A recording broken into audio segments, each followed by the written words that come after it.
They know how to get me every damn time. Just have this moment where Myne is like in trouble or like distressed or anxious, and then have the family show up. They don't even have to like interact. It's as long as they're in the area, and then you get the tears coming out of my eyes. It's that easy. It's that simple. Man, that whole later scene with the father. Oh my gosh, that got me so bad. Because like Myne is literally coming out of that carriage, and she is just distraught. She's pale. She just witnessed death. She witnessed executions, and executions that are, by all effect, by her hand. She is actively there as a participant in what happened there. It is, in her mind, probably her fault. She is just broken inside, and having Dad show up in front of her, it was like that moment of like, she's thinking Dad, comfort. Like any other time, before I left my home, that was the thing. If I was upset, if I was hurting, if I was anxious, anything, I went to Dad, and Dad was comfort. He embraced me, and I was safe. In my mind, I had safety. Everything was fine. That's what she's thinking right now. All this stuff is swarming her brain right now. And then father, and she can't go. She can't go to him. It's like, ugh. It's like, can we just rip up the contract real quick and just do a quick hug, and then we'll put the contract back together? It hurts so bad, that little moment. Good boy, though. The fact that he brought out that cloak and said, "You look cold. Here, would you like this?" I was like, yes, get away. I'm like, yes, take it. Because I was thinking the same thing. The idea of like putting that around her and that basically being his embrace. She can smell it. Like that moment where she's like tearing up, and then she finally realizes it and looks away, and then she puts her face inside the cloak and is like, oh, it smells like father. She got her hug. Like in a sense, she got her hug. It's like, oh, that hurt so freaking much. It hurt so freaking much. I like that there was like a moment where it felt like Ferdinand acknowledged it too. It was like he seen it and said, yeah, good. Like I think Ferdinand, even as cold as Ferdinand is, I think he knew that she needed that. that girl going to sleep with it, just bundled up inside of it. It was funny because the aftercast, it was like, he was setting a joke about the fact that he needed to wash the cloak, and so he used a spell on it, and she's all excited about it, like, oh, cool, it washed me. Like, it was a cool thing of like, cool, that's how you can wash stuff so easily. But I thought I was going to make a joke about the fact that it no longer smells like that. Something like that. But yeah, we got to talk about why she was so distraught. That was not a very comfortable scene. It really around the fact that for Myne, this is not something that she wants. This is not something that she wanted at all. She fought tooth and nail to somehow get the leniency here, to not have everybody punished. And she got what she wanted, but even still, the punishment still had to happen. Like, the mayor still had to die. And on top of that, seemed like I think Ferdinand was working on his own. I think there may have been a thing here where he had a discussion with Sylvester that something else had to happen, and maybe Myne just wasn't in the know about it for the time because she would have probably fought it or something like that. There seems to be a sense here where Ferdinand was working on his own, and he wanted to make it even worse, which was the idea of, let's check everybody. We have to make sure that we completely cull this place. We're going to root it all out. We're going to root it all out. Any seed of, some sort of uprising, we're going to get rid of it. Anybody that has any ill will towards us, we're going to get rid of. I mean, they called it on the mayor's wife. That was definitely one of them. It was so stupid. I'm sorry. That was so stupid. It's all your fault. It's all your fault. I know it was like there to make it even worse for Myne. It definitely portrayed it in a way that hit her the most. The fact that somebody, and this is going to haunt her, it, on in the future. Every single time something happens, she's going to recall back to that lady. It's all your fault. It's all me personally, I don't get it. My brain can't compute why this lady would think that right there is at fault. I mean, it seems like they understand at this point that this is the Archduke's daughter, that this is the new High Bishop, because they've made the connection there that the High Bishop, now her, and now she's right here and she's a High Bishop. But still, that aside, my brain can't compute how this is all happening. She's constantly saying, I'm trying to prevent this from happening, and I was not agreeing to this over here. All this stuff is happening, and she goes, your fault. Not Ferdinand, the one that's, making the actual execution spell that, they won't know this, that apparently is only known by those that are candidates. Not him, the one that's about to kill you.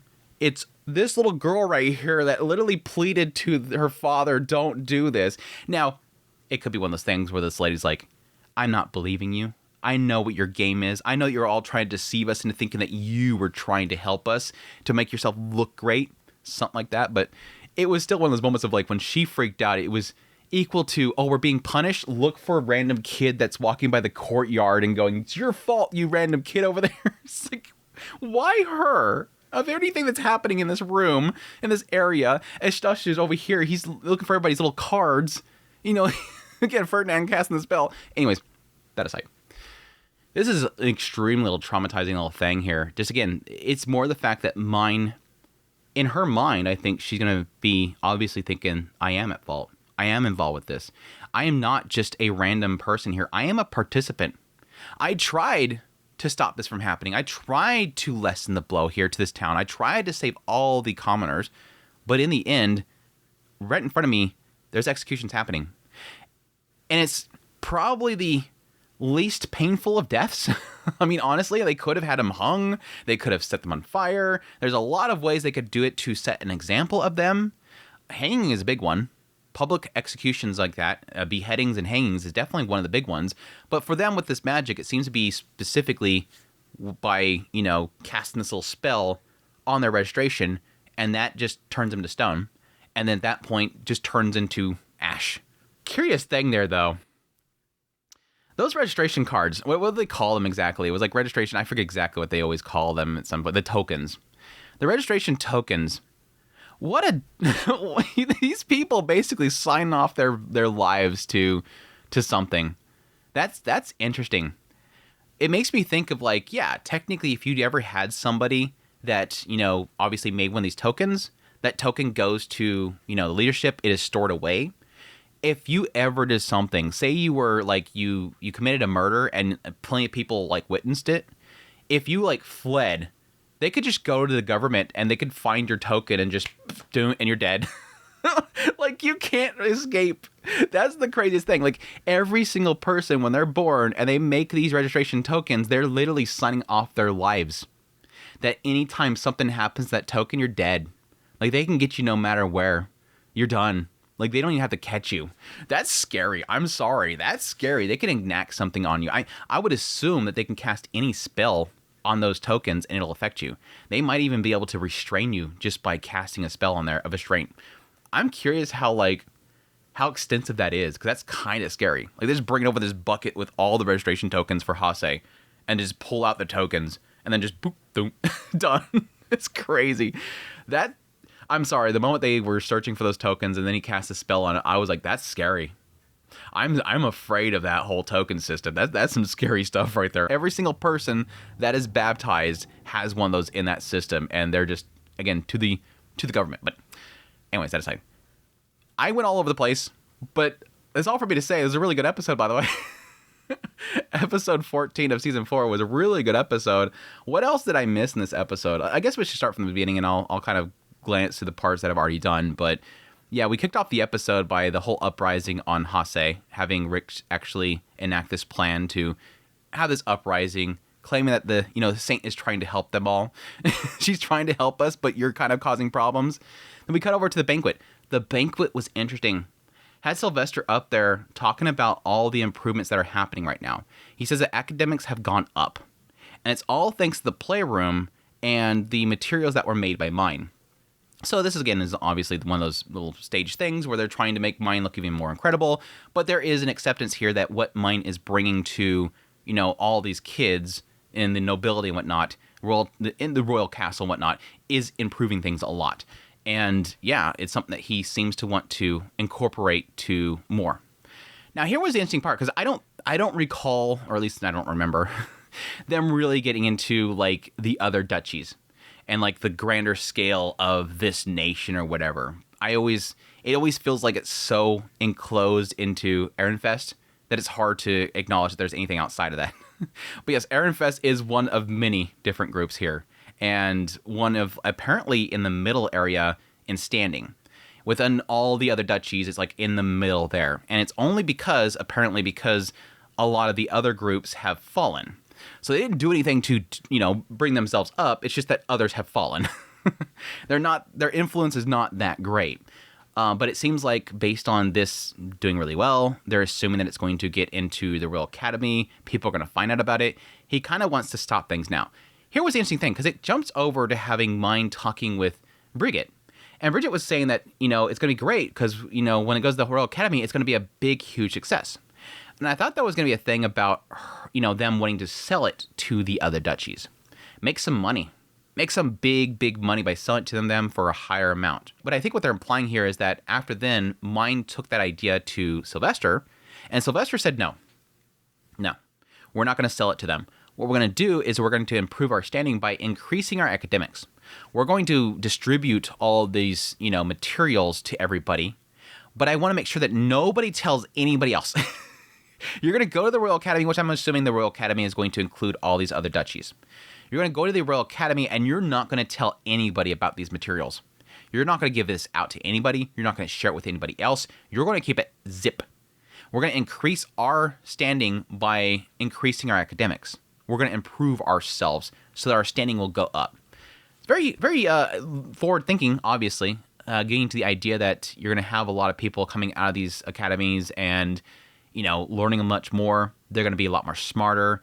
Those smarts are going to improve Ehrenfest as a whole, and that could increase their standing. Having very smart individuals in their governance and whatever, but... Very interesting little thing there. Again, was a little bit of a, wait, what? Double take there whenever it was like, Bridget's like, hey, we should do this. But they were doing this. Wait, what exactly are we doing? Anyways, that's when we talk about the punishment of Hase, the fact that Sylvester, I was actually surprised they brought it up to him because I felt like they were trying to keep it a secret from him. But apparently they finally brought it to him, gave him the idea of what they were doing. And in the end, he said, okay, but something has to happen. Whatever you're talking about right here, that's not enough. We have to have more. The mayor has to go. He has to be punished, as well as he wants at least a year of them not having a prayer. And so their crop levels are going to be very, very low. Yes, he's kind of true here in the idea that this isn't death. They're probably going to be struggling for a while. They're probably going to be hungry, but just a year of not having this prayer is not going to kill them. They're still going to have yields, just not as good of yields. They're not going to have that mana in the soil or whatever, but... I kind of agree with him here. It just sucks that it seems like there was... I think Ferdinand was working on his own. It sucks that in the end, it's more than what was agreed there. It seemed like Myne had the mindset here that we're going to go in there, we're going to punish the mayor, we're going to say you're not going to have, this prayer for a year, and that's it. Anyways, it still sucks. That's when we have a little meeting with Benno and Mark, and the fact that they pretty much confirm that the mayor is going to be disposed of immediately. They're like, yep. Sounds normal. Sounds perfectly normal. And again, for their mindset, despite Myne here going, it doesn't make any sense. Why they all react the same way? Why is the idea of this mayor being punished just like shrugged? Yeah, sure, that's what's going to happen. Of course. Naturally, that's going to happen. Why is this accepted so easily? But again, it makes sense to them. The fact that it should be much more. It should be significantly more. And again, that's all thanks to the saint. The saint has worked so hard to reduce the sentencing. The next little scene was interesting. The fact that apparently they're making a new outfit for Bridget. They did talk about before that Bridget. They did talk about before that Bridget was obviously having issues finding a man. And it was a lot to do with how things kind of happened with the previous. But yeah, it seems like she's following through with this idea of potentially getting her a nice, beautiful dress to wear. Something that'll knock everybody off their feet. Gonna get her a man by getting her all dressed up and beautiful. And then, yes, having a little moment with Tuli, making her new little ornament. I did notice later on that Ferdinand noticed it. I'm curious as to why that glance happened there. It seems odd to go out of its way to cut to Ferdinand and having him look at the ornament in her hair. Maybe he wanted to say that it doesn't feel like it should be worn where she's going. I mean, they're going out to do all the blessings and everything like that, the prayers, but still, to wear that to go what we're about to do, which is an execution... Potentially, that wasn't a good choice. Maybe the language of flowers or something like that doesn't fit to what they're doing. I kind of wonder if maybe there's something there that is skip content from the novel series that they just didn't get into. But man, the moving van.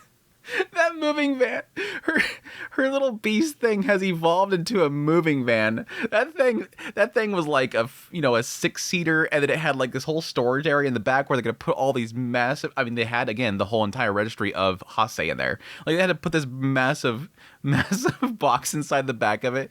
Like normally, would they have to take that by carriage? Like, is she helping them out a lot with this massive van? It was so dorky. When I see that van, I'm like, oh my god, we're doing a van now. We're doing a van now. It's eventually gonna turn into a bus. She legit going to probably go out with her friends at some point at the Royal Academy, and she's going to turn that thing into a bus. Mark my words. She's going to make a bus out of that thing. It was so dorky. But anyways, that's when we get to the punishment of Hase. Again, arriving there, announcing that she tried. I tried really hard to get Dad to, be very lenient on you guys. But in the end, the punishment is the mayor will be punished, and you're not going to get a prayer for the spring, and 10 years of tax increases. I like how everybody's like, oh, yes. I'm like, wait, you all like the fact you're going to get taxed? Again, in their mind, Rick was telling everybody, we're going to get executed. We're going to die. So they all thought that they were dead. They thought they were coming there to be punished. Let's go there for execution, basically, which bold for them to actually show up. But again, they just have to take out their little registration card and kill them. That's my assumption there. But yeah, having the little execution thing, bringing the mayor up, him claiming, please, I didn't know. I liked what Ferdinand said right there. Yes, you did know. There's nothing here that you didn't know. You knew exactly what you were doing. The only thing you didn't know was that the high bishop that was covering for everything that you did was dead. That's the only thing you didn't know. Everything else, you full well knew what you were doing. It was a really good statement there. I think it really does sort of cover everything right there. I think that is a good sign to everybody exactly what this individual is doing. But yeah, it all leads into Ferdinand double-crossing Myne and putting up the Gate of Judgment. Very interesting little spell. It apparently senses any sort of like ill will towards them, ill intent or harm amongst them, which that makes sense. The individuals that are here right now are sort of representing Ehrenfest, or at least the leadership. So if there's any ill will towards them, the Archduchy, if there's any will towards them, then this gate won't let them through. I could see this sort of being something that you could put up, as a barrier. Probably the same spell they had around the monastery. Any sort of ill will towards the monastery itself, it blocked them from coming in. So I can see this being sort of the same concept here. Any ill will towards them, it will block them on the other side of this door. And of course, yes, the mayor couldn't go through. And apparently everybody that was involved in the attack couldn't go through. I'm kind of surprised about that. I would assume that some of the people involved with the attack would be individuals that didn't know. And it might be. It might just be that it just was like a sole group of them. And maybe there was like maybe 5 more, something like that. But anyway, yeah, that's when it comes to the punishment, which again, this is very, very interesting stuff. The fact that they open up this big old box, they use this little seal to find all the different of these registrations. And the registrations themselves, again, by him casting a spell on those registrations, this using the God of Darkness, pretty much sentenced them to death. And apparently this is a spell that's only taught to those that are candidates. Very interesting. Something that, again, Myne's going to have to learn at some point. Probably something that she doesn't want to learn. She probably full well does not want to learn this, but it's something that she's going to have to learn. That's crazy. That is absolutely crazy. She said that she remembered the barrier of the God of Darkness that absorbed mana, which again, I think that was the one that was used in that carriage attack when she was attacked by, I believe it was a nearby duchy, if I remember correctly. That's been a long time, it feels like. I remember she was under attack, and I think it was something to do with a nearby duchy, and I think they enacted a spell like that. But either way, crazy, crazy stuff. Again, traumatizing. I can see this being completely traumatizing, mainly around the fact that Myne is actively involved. She is there as an authority figure of this punishment, despite the fact that she's saying on that comm, hey, I tried really hard. Hey, wait, this wasn't a part of the agreement. Wait, you're doing something extra. It's still, in the end, she's at fault. And again, you're going to have this dumb lady who for some reason thought it was her fault, constantly in her mind going forward saying, it's your fault. It's your fault. Before she turns the stone in front of her. That's traumatizing. That is absolutely traumatizing. And again, I feel her after this where she's literally distraught and again needs Dad. Just need Dad. Hug. Hug Dad. Dad, come here, hug. I need comfort, Dad. Hug. Oh, the tears got me. Crazy stuff though. Really, really good episode, even though it was a very difficult little moment to kind of watch her go through. It was a really good episode. I really enjoyed this episode overall. Anyways, that's my thoughts on the episode. Hope you guys enjoyed this video as always. If you did, hit the like button down below. Till next time, you'll take care.